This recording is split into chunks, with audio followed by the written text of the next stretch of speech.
Hello, beautiful people. Welcome back to my channel. My name is Winifred, and my channel is Winnie Doc Life. This channel is about faith, medicine, and life. Here, you're welcome. If you're an OG, thank you for coming back. Thank you for always watching my videos. If you're new here, I hope you like it here. I hope you stay. I hope you join the family. Please do well to leave a comment down below indicating that you're a new subscriber, and I'll give you a shout out. And if you're an OG, you already know, plenty love and kisses on this end. Without further ado, let's get right into the video. I actually saw these tweets on Twitter, and it said it's cohabiting with your partner, boyfriend, so unmarried partner, goods.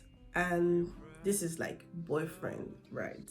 As a Christian lady, what is your take? Holy Spirit guiding, I'll talk about it. Now, as far as there's a lot of things that are not expressly stated in the Bible, say smoking, wearing certain type of clothes, for example, you as an adult, being a responsible adult, now you go to meet another adult as a Christian to cohabit, say in a case of it's not enough money. For example, if you live in Europe, rents are really expensive. You already know you want to get married to this person, right? So like, this is a very typical scenario. Why not live with the person? Why live differently? It does not make any difference. And I mean, it's an arguable point, and really I'd like to hear what you guys have to say, what your thoughts are, experiences, or what you've heard of other people's experiences as well. I really want to know. I feel like, and I'm coming from a Christian's perspective, I'm not just coming from a generic point of view on this topic. It's either black or it's white. Cohabiting with someone for more than a month you are not married to, but are sexually attracted to, in my opinion, is a red light. You by yourself are calling for the temptation. Scripture says, flee. You get why? It said, dust your slippers and run. But no, you said, we'll still marry. Mind you, fornication is fornication. Let me just say this here. So if you think we are still going to marry, it's good enough excuse. See, God cannot be mocked. Scriptures do not lie. It is literally written there. Do not fornicate. Any sexual activity outside of marriage is fornication. Either this or that. Like, there is no corners to it. I don't know how to explain it. In fact, it baffles me that it is a point of argument. If you want to sin. Do you understand? I'm not... Now, listen. It's not like I'm trying to say go and sin, nobody cares. But just know that you are sinning. Do you understand? And then you can now... It's when you know that something's wrong with you, then you can now ask for help, right? Because if you go with a heart where you feel like it's the same thing, God understands, bro, no, don't use that English on my father. Okay, he is the orchestrator of this law. He is not just love. God is love and is justice. Let's not forget that. So when he gives law, all he expects is what? Obedience. That's the only thing. So if for any reason you find yourself in a pressing situation, my simple advice is wait on God, pray on God, and press on him. If it means you going to stay in a hostel for the meantime or something, there is always an alternative. Now you will define luxury. I'm sorry, but it's the truth. If you guys are going to get married, court wedding is not expensive, especially in the Europe. Just go to court, go and sign paper. You don't have to wear clothes. You don't have to get married and get on with your life. Move in, and then you can now start planning a big wedding later. But just make sure you're doing it under the covering of marriage, and that the marriage bed is not defiled. Because I don't even understand how this is a point of argument where a Christian lady or a Christian guy is considering cohabiting with their spouse. Now, listen, I know this is happening a lot, and it has become a norm, but that it is happening all over the place and it has become a norm in quotes does not make it right. And when we see things that are not right, it is right that we speak up, we lend our voices and let people know and be enlightened or be reminded that no, this is not in fact the way to go. In my opinion, as a Christian brother or sister, it is wrong. It's not my opinion, it's scriptures. It is wrong. And this is my reason. Cohabiting with a partner, unmarried partner, for more than a month. Please, this is someone that you want to marry. It means you are sexually attracted to this person. Please don't even tell me any nonsense. Don't tell me any gibberish. There is no way one or two is not going to happen. Okay? So let's cut the chase. Be frank with yourself if you want to be frank with yourself. As I say, if you want to sin with your full chest. When you know say you sin the sin and you know say na sin I sin, then you go ask God for forgiveness and you and God will come know how you wanted to, but know that it is a sin. That's my point in this video.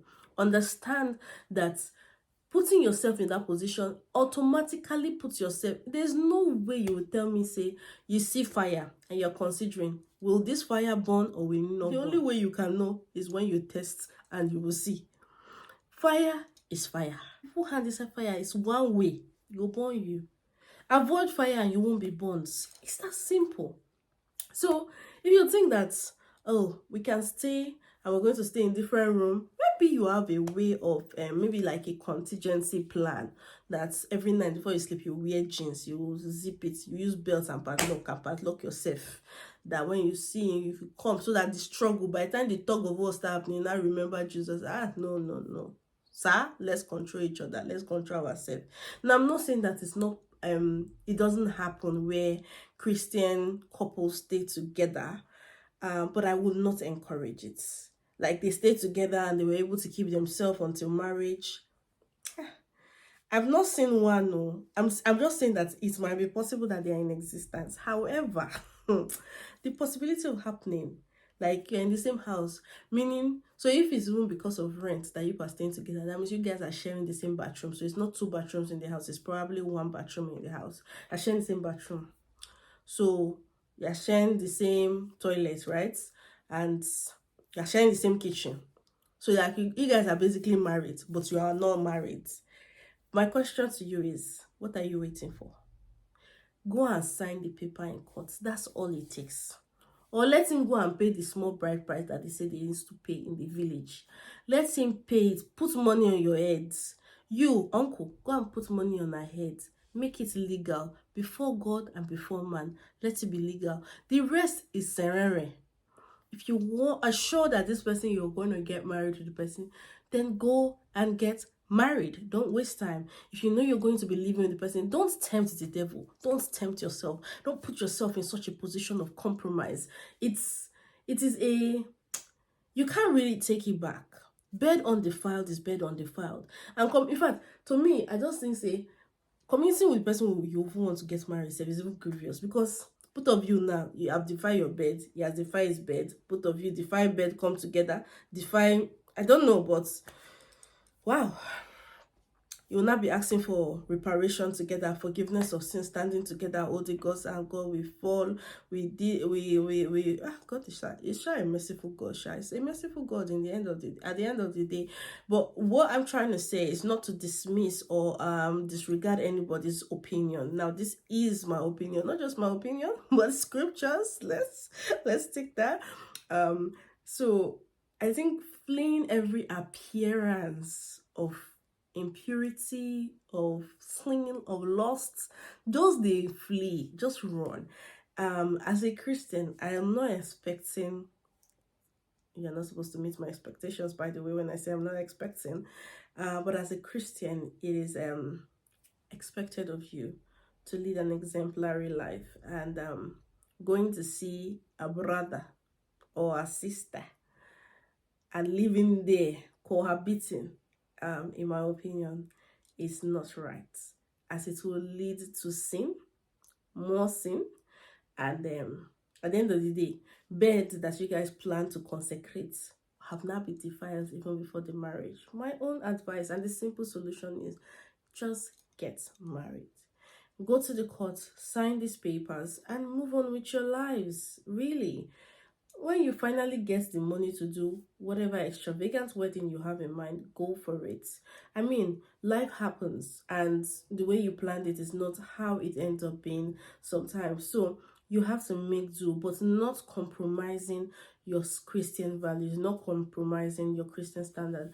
I mean, I'd really like to hear from you guys. What do you think? Like, leave your messages or your comments rather. Leave your comments in the comment section down below. Let me hear what you think about this. Do you think this is such it depends on person, it's relative? I mean, as a Christian, talking from a Christian perspective, do you think living with your spouse is okay before marriage? I mean, my timeline is 1 month. If you reach 1 month, in fact 1 week self, you're not supposed to deal, but based on logistics, let people not come for me. I say 1 month. I give 1 month grace. 1 month, your body have not stand up. Boya is not blood and water running through your veins. Boya is something else. But either ways, leave a comment down below. Let's see, what are your takes? What do you think? As a Christian girl, as a Christian boy, what do you think about cohabiting with your spouse before marriage? Until the next time you see me on your screen, stay fabulous. I enjoyed filming this one. Please subscribe to my channel, like this video, leave a comment down below, and I'll see you guys in my next video. Bye bye.